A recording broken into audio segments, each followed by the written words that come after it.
afternoon, dear students. Now let us go through this third stanza of this poem by Robert Browning, The Patriot. I will read out the stanza, explain it to you, and then we will read from the information on the board. You can take down the notes as I read, and you can refer to it and learn from it for your examination. Alack, it was I who leaped at the sun to give it my loving friends to keep. Not man could do, have I left undone. And you see my harvest, what I reap, this very day, now a year is run. Meaning, he uses the word alack.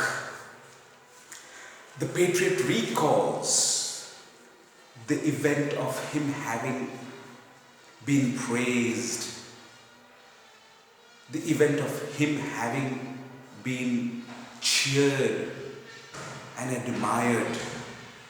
And after a year which had elapsed, which had gone by, a year after, on the same day when he had been welcomed, he recalls with regret, using that word alack, meaning alas. He had been extremely foolish to have tried to do the impossible, leap, jump towards the sun and achieve it, fetch it and give it to his people to please them and fulfill their peculiar, their strange desire. So he said, recalling that event of him having tried to do everything impossible, even the impossible task of achieving the sun, bringing it for his admirers and people and letting them have it to please them so that they would keep on supporting and praising him. And he said next that he had done everything possible which no other man could have done or had done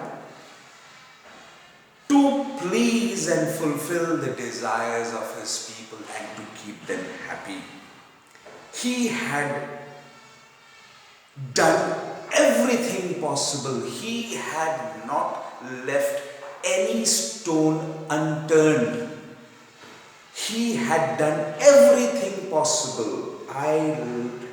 Not man could do, have I left undone. Means he had completed everything possible, done everything possible for the sake of his people, to keep them happy and to please them.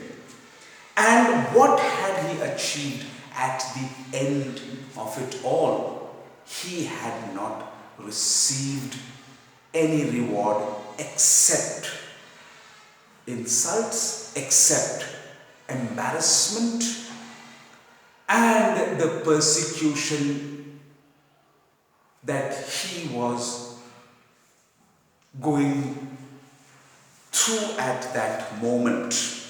Persecution means he was being put to death, as you would see later on in the poem. He said with regret, alas, in the beginning, that he had been as foolish as Icarus, Icarus, pronounced as Icarus, he had been as foolish as Icarus had been. Icarus was the son of the great architect Daedalus, Daedalus, Daedalus, who was the designer of the labyrinth, a network of tunnels beautifully made and constructed under the city of Crete. And the king was so impressed that he did not wish to let him go. He had imprisoned him. And Daedalus had designed and constructed a pair of wings for himself and a pair of wings for his son Icarus. They had escaped the dungeons, from the prison cells where they had been kept, and with the help of their wings they were flying to safety over a rough sea. Daedalus had warned Icarus not to fly too close to the sea, for the dampness of the sea would damage his wings and freeze it. And he had also warned his son, not to fly too close to the sun, for the heat of the sun would melt the wax with which the wings had been attached onto him. But the son was so full of self-pride and conceit, he did not pay any heed to his father's warning. And in the process, he tried to fly too close, too proximate to the sun, and even achieve it. In doing so, the wax melted, and he fell down into the sea below, drowned to death. Here the patriot expresses his regret of having acted as foolishly as Icarus from the Greek mythology had done. So, with this, let me now read out to you what is on the board, and you can make notes for your learning and reference. The patriot recalls the event of him having been foolish, tried to do the impossible for the good and the pleasure of his admirers. In this regard or context, he used the word alack or alas to express his regret for having done so and still failed to please his admirers, or the same people who had welcomed him on the same day a year ago. He said, the patriot said, that he had been as foolish as Icarus, the son of the great architect Daedalus from the Greek mythology. Daedalus, the creator or the designer of the labyrinth, he had, and his son Icarus had escaped from the city of Crete with the help of the wings which he had made with feathers and wax. When they were flying, he had warned his son Icarus against his high self-pride or self-conceit. He had asked him not to fly too low, close to the sea, for the dampness of the sea would damage and freeze his wings, stuck onto him with wax, and not to fly too high, close to the sun. It would melt his wings. He did not pay any attention or heed to his father. We're talking of Icarus now. He had acted foolishly, getting too close to the sun, trying to get it. In the process, the sun melted his wings, he falling in the sea below and drowned to death. Drowned to death.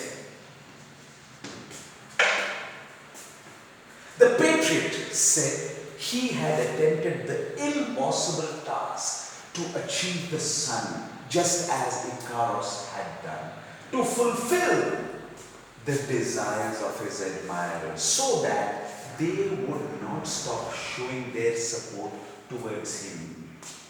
He had done everything which no means in the context of the poem, if you see, not any other person or man had attempted desires of his people and for the pleasure of his people. He had done everything which no other person had or no other man had ever attempted to do to fulfill the pleasures of his people. At the end of it all that he had done, which no man had ever done for his people, he had done everything for the happiness of his people. He had received nothing in return. What had he harvested or reaped for all that he had done? The pitiful treatment, the insults, insults, insults, the embarrassment or the embarrassments and persecution. He was being put to death, which you will learn a little later in the poem, to which he was being subjected a year after the glorious welcome he had received in the past. So, please make a note of everything and go through it and prepare well. Thank you, gentlemen.